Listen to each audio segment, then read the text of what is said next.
జిల్లాలో జరిగిన కల్తీ పాల ఘటనపై NHRC national human rights commission of India సుమోటోగా చర్య తీసుకుంది.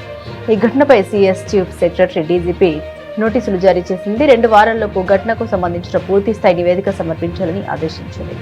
ఈ ఘటనను సీరియస్ గా పరిగణిస్తూ భవిష్యత్తులో ప్రజల ఆరోగ్యాన్ని కాపాడుకోవడానికి తగిన చర్యలు చేపట్టాలని సూచించింది. కాగా గత నెల ఫిబ్రవరి 16వ తేదీన రాజమండ్రిలో కల్తీపాల ఘటన చోటు చేసుకుంది. కల్తీపాలు తాగి 16 మంది మృతి చెందారు. పాలను నిల్వ చేసే ఫ్రీజర్ లో ఇథిలిన్ గ్లైకాల్ అనే అత్యంత విషపూరిత రసాయనం కలవడం వల్లే ఈ ఘోరం జరిగిందని పోలీసుల దర్యాప్తులు తేలింది. ఈ పాలు తాగిన వారిలో వృద్ధులు, చిన్నారులు కూడా అధికంగా ఉన్నారు. ఈ ఘటనతో తీవ్ర అనారోగ్యం పాలైన వారు వివిధ ఆసుపత్రుల్లో చికిత్స పొందుతున్నారు. పాల వ్యాపారి ఏ గణేశ్వరరావును ఇప్పటికే పోలీసులు అరెస్టు చేశారు. అతడిపై పలు సెక్షన్ల కింద కేసు నమోదు చేశారు.